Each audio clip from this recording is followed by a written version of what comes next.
Assalamualaikum warahmatullahi wabarakatuh. Perkenalkan, nama saya Mario Armando Atmaja dengan NPM S1J023066. Di sini saya akan mempresentasikan hasil tugas proyek Based Learning Pemulihan Tanaman saya dengan famili Asteraceae genus Dahlia dengan dosen pengampu Profesor Dr. Insinyur Dwi Wahyuni Ganevianti MS. Baik, langsung saja ke materinya.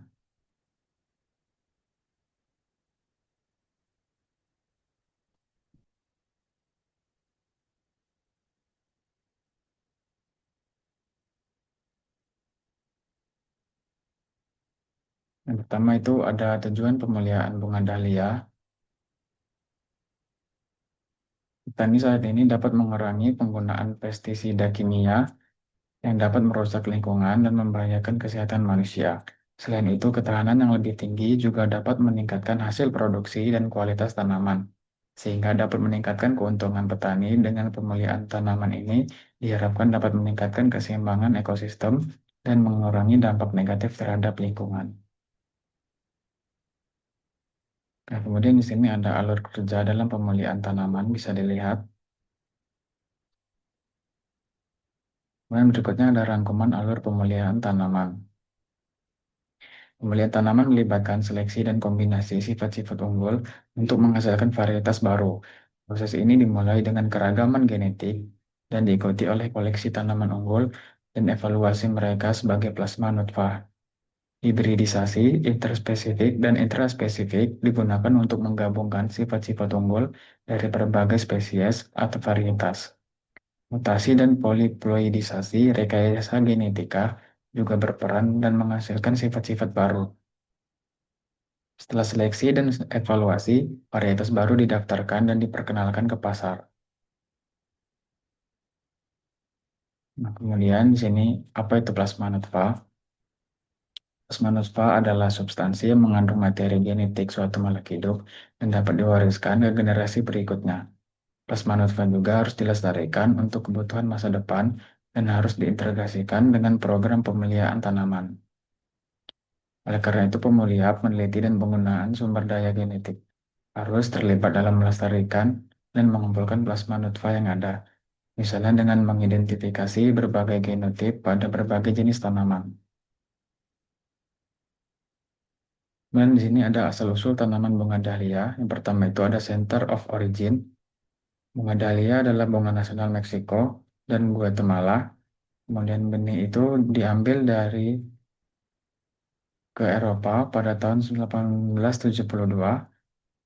Dan satu akar dahlia itu yang dikirim dari Meksiko ke Belanda yang menjadi dasar bagi hibrida dahlia modern. Yang kedua itu ada Center of Diversity, yaitu pusat keanekaragaman bunga dahlia yang dibudidayakan secara luas saat ini itu berada di Belanda, memiliki sekitar 41 spesies dan memiliki ribuan varietas. Kemudian ada Genbank, itu yang pertama ada di Wageningen University and Research di Belanda. Kemudian ada USDA ARS of Agriculture, Agricultural Research di Amerika Serikat. Kemudian ada Royal Horticultural Society di Inggris. Kemudian National Institute of Floricultural Science itu di Tsukuba, Jepang. Yang terakhir itu ada University Nacional Autónoma de Mexico, itu berada di Meksiko.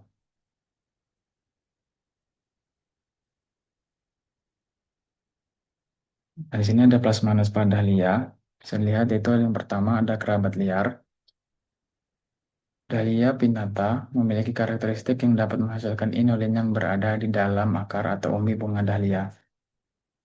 Bunga dahlia memiliki karakteristik yang tanamannya dapat dijadikan tanaman hias. Dahlia pinnata memiliki karakteristik umbi yang mempunyai kandungan air yang banyak, yaitu sebesar 79,90%. Dahlia pinnata dan Dahlia variables mempunyai tiga karakteristik warna bunga, yaitu merah, kuning, dan ungu. Kemudian di sini ada varietas lokal. Yang pertama itu Dahlia pinnata dan Dahlia variables mempunyai karakteristik tumbuh di dataran tinggi dengan ketinggian 1700 mdpl. Dahlia variables memiliki karakteristik aroma bunga yang alami. Dahlia pinnata memiliki karakteristik tinggi tanaman sekitar 60 cm. Kemudian Dahlia variables dan Dahlia pinnata mempunyai karakteristik tanaman bunga yang toleran terhadap sinar matahari langsung. Nah, berikut ada referensi jurnal yang saya ambil.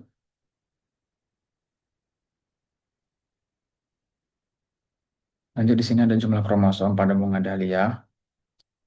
Dalam satu tanaman dahlia itu dapat diketahui melalui teknik analisis sitogenetika yang melibatkan pengamatan langsung pada sel-sel tanaman. Metode yang umum digunakan untuk melakukan pewarnaan kromosom dan pengamatan mikroskopis. Sehingga dengan menggunakan teknik tersebut, ilmuwan dapat menghitung jumlah kromosom dalam sel somatik tanaman dahlia. Jumlah kromosom diploid pada bunga dahlia adalah 2N sama dengan 32. Di sini ada karakteristik bunga dahlia. Bunga dahlia itu sangat bervariasi dan dipengaruhi oleh sejumlah gen yang terlibat dalam regulasi perkembangan tanaman. Salah satu karakteristik utama adalah warna bunga, yang ditentukan oleh gen yang mengontrol produksi pigmen. Bentuk kelopak bunga juga merupakan karakteristik penting yang diatur oleh gen, menentukan apakah kelopak akan berbentuk bulat, tirus, berlekuk, atau berombak. Tinggi tanaman adalah karakteristik lain yang bisa diatur oleh gen, di mana beberapa gen mengontrol pertumbuhan tanaman dahlia sehingga menciptakan tanaman pendek ataupun tinggi. Kemudian ada gen pengatur bunga dahlia. Pertama itu ada DCMYB6, yaitu gen yang bertanggung jawab dalam pengaturan warna pada bunga dahlia. Kemudian ada DCAP1, yaitu gen berperan dalam mengatur pembentukan kelopak pada bunga dahlia. Dan gen ini itu mempengaruhi bentuk dan perkembangan kelopak yang mana akan mempengaruhi bentuk bunga secara keseluruhan. Kemudian yang terakhir ada DCGAI. Gen ini berperan dalam mengatur tinggi tanaman, dahlia, dan gen ini mempengaruhi pertumbuhan vertikal tanaman dan bisa membuat tanaman dahlia tumbuh menjadi pendek atau tinggi. Kemudian ada struktur bunga dahlia yang terdiri dari putik, benang sari, kelopak, mahkota, bakal biji, dan bakal buah. Putik adalah organ betina yang terdiri dari kepala putik, tangkai putik, dan ovarium. Kemudian ada benang sari sebagai organ jantan, terdiri dari tangkai sari dan kepala sari yang menghasilkan serbuk sari. Kemudian ada mahkota yang berwarna mencolok berfungsi menarik penyerbuk. Sedangkan kelopak bunga itu melindungi mahkota saat kuncup.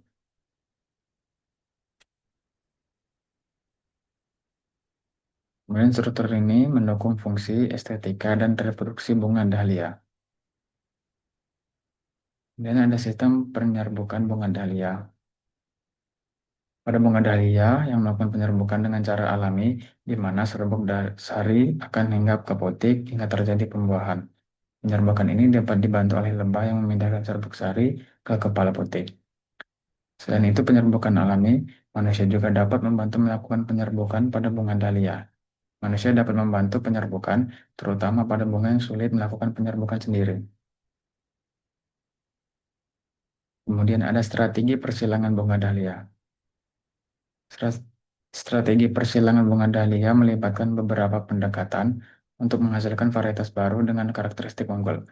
Salah satu metode yang umum digunakan adalah persilangan sendiri, di mana serbuk sari dari bunga yang sama membuahi putiknya sendiri, sehingga menjaga sifat-sifat genetik yang ada. Kemudian di sini ada siklus pembungaan dahlia. Siklus pembungaan bunga dahlia dimulai dengan fase pertumbuhan vegetatif setelah umbi atau biji ditanam. Pada tahap ini, tunas muncul dan tanaman mulai membentuk daun serta batang. Setelah beberapa minggu, tanaman memasuki fase generatif, yaitu pembentukan kuncup bunga. Kondisi lingkungan seperti cahaya matahari, kelembapan tanah, dan nutrisi yang cukup sangat mempengaruhi perkembangan kuncup ini.